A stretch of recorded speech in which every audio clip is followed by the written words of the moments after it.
Pelik tapi benar, satu keajaiban. Dalam kehidupan di dunia ini, tidak semua orang menjalani kehidupan yang normal.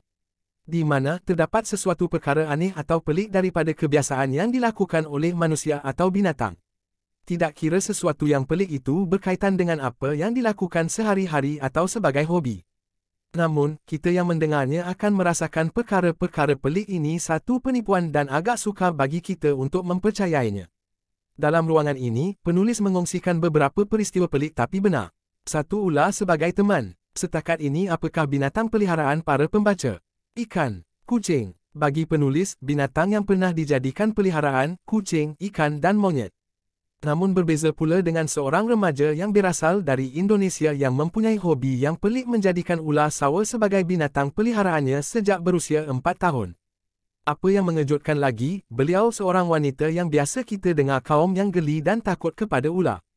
Remaja yang dikenali sebagai Calwa Ismah Kamal ini menjadi perhatian selepas beliau memuat naik video rutin hariannya bermain, mandi dan berpelukan bersama ular peliharaannya yang tular di media sosial. Calwa dikatakan memelihara 6 ekor ular sawa bersaiz besar di rumahnya di Purworejo, Jawa Tengah sejak usianya 4 tahun dan tidak timbul langsung rasa takut apabila dikelilingi haiwan itu. Adakah pembaca sanggup menjadikan ular sebagai peliharaan? 2. Misteri kehilangan selipar dan kasut. Di sebuah kejiranan di ibu kota Jerman, Berlin, berlakunya satu peristiwa misteri, di mana penduduk di kawasan kejiranan tersebut sering mengalami kehilangan kasut dan selipar milik mereka. Menurut kisah yang dikongsikan, seorang penduduk tempatan, Christian Meyer mencari dalang yang mencuri kasut sukan miliknya. Meyer berkata dia memuat naik kisah kehilangan kasutnya di platform perkongsian komuniti Jerman di nebenan.de. Apa yang mengejutkan, Meyer menyedari bukan hanya dirinya mengalami masalah berkenaan kerana terdapat puluhan penduduk yang mengalami masalah kecurian di kawasan sama. Justru, akibat merasa pelik dengan kejadian itu, Meyer cuba melakukan siasatan dan dia mendapati seekor musang menggigit selipar berwarna biru yang dibawa ke suatu tempat yang turut ditemukan pelbagai kasut dan selipar berwarna-warni. 3. Penampakan Dracula di Chile. Anda pasti pernah mendengar makhluk bernama Dracula, yang sering digambarkan dalam filem atau buku sebagai makhluk halus bertubuh manusia memiliki taring yang digunakan untuk menghisap darah manusia di tengkuknya. Jika difikirkan, kewujudannya hanya satu ayalan dan tidak benar. Namun, peristiwa yang berlaku di Bustamante Park di Santiago, Chile pada tahun 2013 dapat mengubah pandangan para pembaca. Di mana dikhabarkan seorang pemuda menyaksikan penampakan sesosok aneh bersayap dan terbang di antara dua pohon di taman berkenaan. Lalu remaja berkenaan menggambar sosok tersebut yang dikatakan mirip kelawar, berparuh dengan gigi yang tajam, memiliki cakar serta ekor yang panjang dan berketinggian lebih sekitar 2 meter. Dikhawatiri apa yang dilihat oleh pemuda tersebut hanyalah ayalan sehingga menjadikan peristiwa itu masih menjadi misteri. Namun, tidak lama peristiwa yang disaksikan oleh pemuda itu, terdapat satu laporan yang sama mendakwa melihat penampakan yang serupa. Adakah benar sosok tersebut benar-benar Dracula?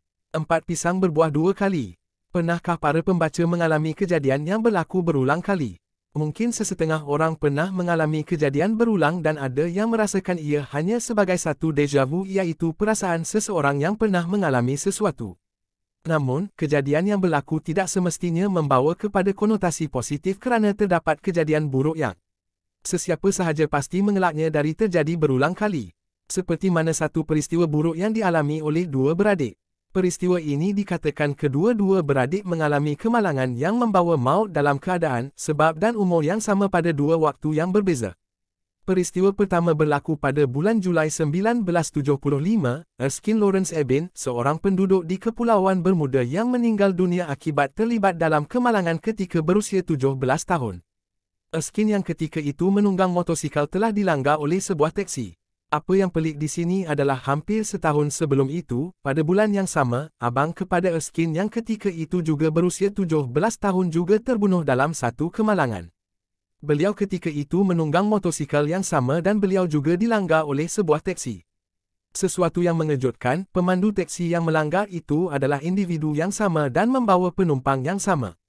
5 pelanduk dua serupa atau kelahiran semula. Di dalam dunia, terdapat satu kenyataan mengatakan manusia memiliki 7 orang yang mempunyai wajah yang sama atau hampir sama dan bukan disebabkan kembar dari ibu bapa yang sama.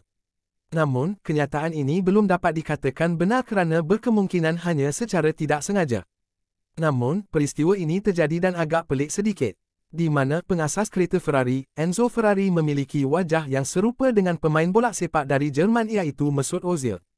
Apa yang pelik di sini adalah Enzo meninggal dunia pada tahun 1988 dan kira-kira sebulan selepas kematiannya Mesut Ozil dilahirkan.